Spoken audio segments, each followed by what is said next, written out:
Welcome to our review of Sins of the Flesh. I'm T-Bone. I'm Fetus Machine. And we are the Smoky Monkey Productions crew. Well, two members of the crew. Mm-hmm. So, whatever. The point is, this is our review of it. And we got a few categories we like to put these on just to kind of make things better, a little more streamlined. The first is graphics. Now, this is one of the strong points of the game that I felt because the art design and just the backgrounds and the whole atmosphere of the game really worked well and had like a black and white going on with it, Yeah, it showed more of like a good color contrast with the enemies and the way you killed them and the the environment itself and the bosses. It was good. It was pretty good. And just the overall like art style design of the enemies was cool too. Like it was interesting just to see the different enemies and just how they look. I was like, I wonder what the next enemy's going to be like because it look awesome. Definitely graphics is one of the the graphics and the art is definitely one of the strong points of the game, and it shows. Yeah. So then, what would be the score then for that? I'd say 7.5. 7.5? Yeah. All right, that sounds fair. All right, gameplay.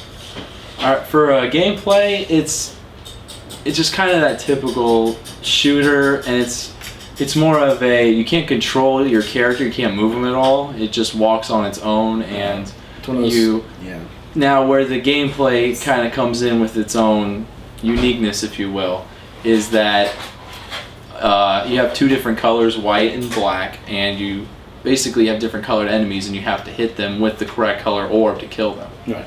So that's kind of like where the complexity of the gameplay comes in. But the guy just moves normally, and on occasion, as you're moving, there's narration going on the whole entire time. And you listen to the narration and just the people talking to you while you're on your journey. And there will be questions that come up, and you have to hit the button if you think that it's what you need to press or whatnot, and it'll progress or not. Yeah, that is one of the big problems with this game. It's the whole thing's on rails, which isn't that much fun. Right. It really isn't. So I personally would give that a 5. I think with the shooting aspects, it is good in the shooter, not so much the on rails and stuff like that, and the decision making, lose win, it's not bad, but I'll still give it like a 6. I give it a 6.5. 6? So you just want to agree on 6 then? Yeah. We'll say on 6. 6 it is for gameplay. The next is sound, which is another strong point of the game because, like you said, there's a lot of narration and there's a lot of sound cues and a lot of stuff that you need to kind of pay attention to them.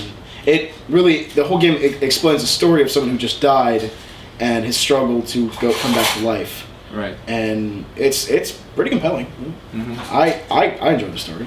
Yeah, I mean, just the voiceover, just the quality of it was real good. I thought for an indie game, you don't really see that in these indie games. You don't really see voiceovers or just sound. Usually it's just music in the background. So that was definitely something that's unique that I feel that the Silver Dollar Games did to their game, and what they are known to do. It's worth the money if you have real people talking to you, right, and interacting in the game. And although we don't like the whole decision, it's misleading sometimes, but it was still good.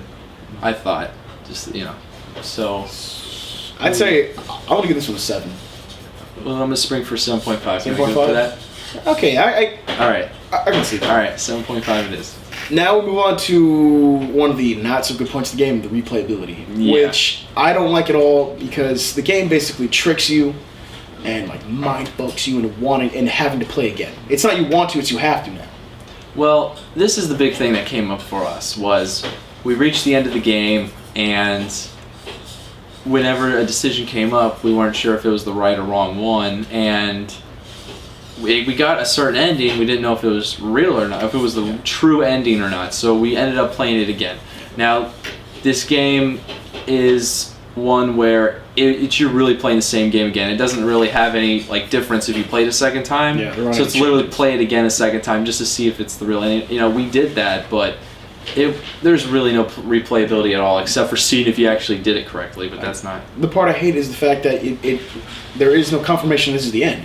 There's no credits. There's nothing that tells you, okay, you beat the game. It's the game. You stop playing the game. That's all. That's what you stop playing the game now. Right.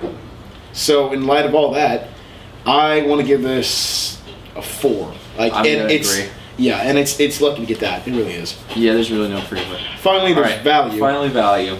So, just with the no replayability, it has its strong points, but I mean, it's really a hit or miss, hard sell for this game. Yeah. I would just say the dollar. $1? Dollar. 80 Microsoft points.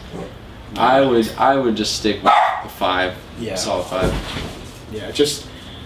Yeah, a 5. All right, 5 it is. So, with graphics being a 7.5, gameplay being, what, a 6?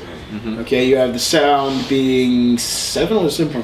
7.5. Okay, and replayability being a 4, and value being a 5. Consider the fact that I tried to play this game and failed, I'm going to say all that equates to turd. That's what I'm going to say. Well, that's in numeric, fine. It will be a 5.5, I would have to say. It's a 5.5? It's just subpar. I wouldn't say it's a fair game. It definitely it needs to work on its gameplay. It really does. And, yeah. So and after all that, the game needs a lot of improvement and needs a lot more depth to it, and some actual confirmation of the game will end. So that has been our review.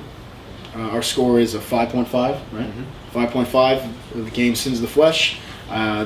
T-Bone. I'm Fetus Machine. And we are Smoky Monkey Productions. Thank you.